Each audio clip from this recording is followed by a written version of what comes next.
Here. Welcome to day 2,755 of What You Have to Know. 2,755 days, mostly in a row. I think I missed one day in there when I had COVID in 2019. Actually, Christmas of 2019.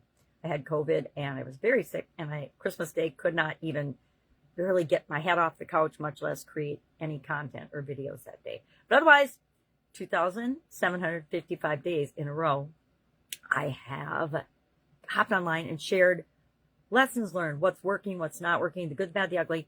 As I originally moved from the brick and mortar corporate world of business, where I owned and operated different businesses, bought, sold, merged, grew, shrunk, divested myself of different businesses while I worked in corporate America for over a quarter century in different capacities, corporate capacities, mostly at the corporate level, in quality, the quality field of quality. Because I liked quality, because I could stick my nose in everybody's businesses. To me, quality was about processes and systems and procedures and how everything was done and interacted with one another in order to create the outcomes that we wanted for the people that we were here to serve. And so that meant I got to work with usually the owner or the CEO of the company and the leadership team, as well as sometimes, often I was part of that team, but I got to work with them to make systemic changes that made better results automatic. And I love that. When we put a system in place and we don't count on human beings remembering to do everything, when we document things, we get better results. So today we're talking about emotional energy.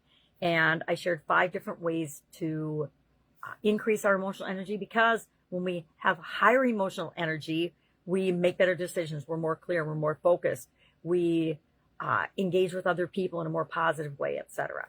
And I talked about how do you measure emotional energy? How do you measure it for yourself and for your organization? And then how do you go about increasing it and taking care of it?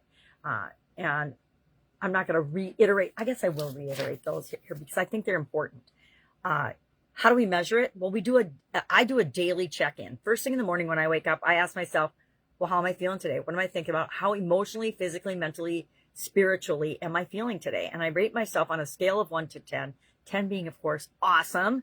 1 being, I need to just do a meditation for 15 minutes because I'm not in the right state, or I'm not in the right emotional state, or I still feel exhausted. Then energy journaling is another way to assess how we're doing. What times, and this is such a powerful way to know ourselves and be more self-aware, both personally and professionally. When am I super positive and super high energy and super focused? There's certain times of the day we all have our own internal clock or our own internal drum that beats differently for each and every one of us. I happen to be a morning person, always have been, but my dad and I are like the only ones in my family that are morning people. Everybody else, would like to sleep in, etc.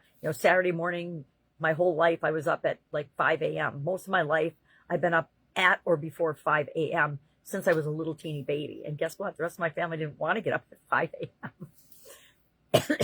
So what is your high emotional and low emotional times? We all have high emotional and low emotional times during the 24-hour period that is a day. Do you know what those are for yourself? Energy journal, and we can use energy journaling to track that. Feedback from other people. Other people will tell us if we're brave enough to ask them, hey, when do you think I have the highest emotional energy? When do you think I have the lowest emotional energy? Now, I tend to be a very emotional human being, even though I pretend I'm not, and I act like I'm not, and I think that I'm not, and I believe that I'm not. I absolutely, positively, totally am. And those I love and care about will tell me when I am being high and low energy, emotional energy, because I will ask them. And then physiological clues. We all have clues and things that show up in our body when we are high or low emotional energy. When I'm low emotional energy, I get headaches. I also get those due to the weather. And those of us with different aches and pains in our body, we know that when we feel different things in certain parts of our body, it can indicate to us that we're either stressed out, we're exhausted, overly tired, or something else is going on that is draining us, that's impacting our emotional as well as our physical, mental, spiritual energy. I find if I do too much social media, or if I comment too much on stuff in ways that don't feel great to me, like usually I make snide comments, then, and that doesn't feel good to me. I do that when I'm in a low emotional energy state. And so I know just to stay off and not do certain things when I am feeling that way. Usually there's ways to increase our social energy. We can prioritize sleep and rest. We can engage in meaningful activities. When we're engaging in things that are important to us, we are present. We are mindful. We are grateful that we were able to participate in those things. And all those things increase our emotional energy. We set boundaries. We need to set boundaries in our personal as well as our professional lives, for ourselves and for others. I don't know about you, but I have guidelines and rules and boundaries for my own person, for my self-care, for my decisions, for what I will and will not tolerate. But if it's in alignment with my core values, yes. If it's against any of my core values, it's an automatic no. Guess what? That makes decision-making, or what I say no to, and setting boundaries very, very easy. And then finally, practice gratitude and mindfulness. I will talk about this. I'm sure I talk about it at least once a day to somebody, the power of gratitude and mindfulness. Mindfulness is being present in what it is that you're doing. I spent probably a decade or two when I was raising my kids and working and having businesses where I was not mindful or present. I was just going through the motions that I thought I was supposed to go to have a successful life. And it fried me. It literally fried me and burnt me out. And I feel like I did a disservice to everything during that time period. Of course, because we always judge ourselves more harshly than other people do. But practicing gratitude and appreciation and journaling and being mindful and meditation and hypnosis and visualization and goal setting and all of those tools that we talk about help me to be at a higher emotional energy state. And that's where I want to be most of the time, right?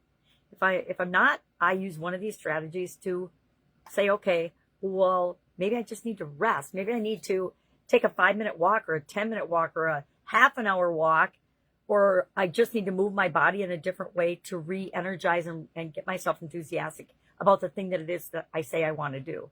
Or, you know what I mean? Okay, that's it. That's all we're talking about today. If I can help you in any way, please ask. That's what I'm here for. Otherwise, go out, make it an awesome, an emotionally high energy day. There we go. Have a great day, and I'll, of course, see you tomorrow. Bye.